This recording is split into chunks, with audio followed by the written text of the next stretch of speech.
اگر لوگوں کو پتہ چل جائے کہ رمضان میں کیا ہے تو وہ آرزو کریں کہ پورا سال ہی رمضان رہے۔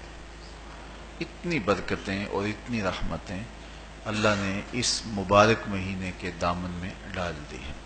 یا ایھا الذین آمنوا کتب علیکم الصیام کما کتب علی الذین من قبلکم، کہ اے ایمان والو تمہارے اوپر روزے فرض کیے گئے ہیں جس طرح تم سے پہلوں پہ فرض کیے گئے تھے۔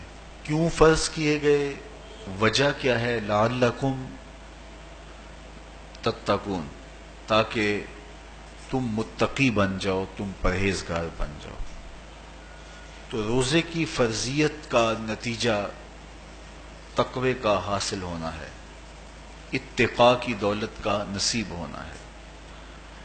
تو اس آیت کریمہ میں 3 چیزیں بیان کی گئی۔ سب سے پہلی، اے ایمان والو تمہارے اوپر روزے فرض کیے گئے۔ پھر دوسری بات، جس طرح تمہارے سے پہلوں پہ فرض کیے گئے۔ اور تیسری بات، تاکہ تمہیں تقوی کا نور نصیب ہو، تمہیں اتقاء کی دولت نصیب ہو۔ تو ایک تو روزے کی فرضیت کا حکم دیا گیا، اور دوسرا یہ تسلی دی گئی کہ یہ بھوک اور پیاس کی شدت تمہیں ہی نہیں کاٹنا پڑے گی، تم سے قبل بھی لوگ یہ عبادت کرتے رہے ہیں، اور وہ اس مشکل عبادت سے تقوی کو حاصل کرتے رہے ہیں، اور تمہیں بھی ہم اس راستے سے تقوی نصیب کرنا چاہتے ہیں۔ علامہ حقی علیہ رحمہ نے لکھا ہے کہ ملک تحمور الثالث، یہ حضرت آدم علیہ السلام کی اولاد سے تیسرا بادشاہ گزرا ہے، اس کے زمانے میں قحط پڑ گیا تھا، تو اس نے اپنی قوم کو یہ حکم دیا کہ ایک وقت کا کھانا آپ کھا لیں اور ایک وقت کا کھانا بچائیں اور وہ قحط زدہ علاقوں میں بھیجیں۔ تو قوم نے اس حکم کو بصر و چشم قبول کیا اور ایک وقت کا فاقہ کاٹ کے اپنے ان بھائیوں کے لیے وہ کھانا بھیجتے جو قحط میں مبتلا تھے۔ قوم کی یہ ادا اللہ کو پسند آ گئی، اور وقت کے نبی پر وحی کی گئی کہ تمہارے اس عمل کو ہم عبادت قرار دیتے ہیں۔ تو حضرت آدم علیہ السلام کے بعد متصل ہی یہ عبادت فرض کی گئی، اور پھر جتنی بھی ملتیں، قومیں اور امتیں آئیں ان میں روزے کی تحسین کی گئی اور روزے کی تلقین کی گئی۔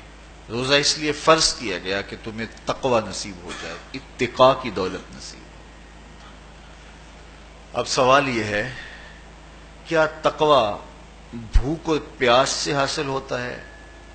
پیاس کاٹنے سے، بھوک کاٹنے سے کیا تقوی نصیب ہو جاتا ہے؟ صبح سے لے کر شام تک روزہ رکھنے کی تلقین کی گئی۔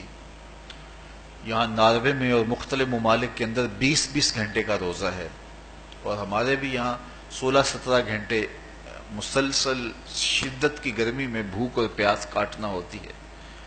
اتنا طویل دورانیہ جو بھوک اور پیاس کاٹی ہے، اس کا مقصد رزق بچانا نہیں ہے، بلکہ وَيُزَادُ فِيهِ رِزْقُ الْمُؤْمِنِ، ماہ سیام میں مومن کا رزق بڑھ جاتا ہے۔ آپ اپنا بجٹ دیکھ لیجئے، باقی مہینوں کی نسبت ماہ سیام میں آپ کے اخراجات زیادہ ہوتے ہیں اور کشادگی ہوتی ہے۔ تو یہ کوئی خوراک بچاؤ مہم نہیں ہے، بلکہ رزق تو بڑھ جاتا ہے، لیکن اس کے باوجود 20 گھنٹے، 17 18 گھنٹے پیاس اور بھوک کاٹنا، اس کا کوئی مقصد ہے تو وہ مقصد قرآن نے بیان کیا کہ اس کے نتیجے میں تمہیں اتقاء کی دولت ملے گی، تمہیں تقوی کا نور نصیب۔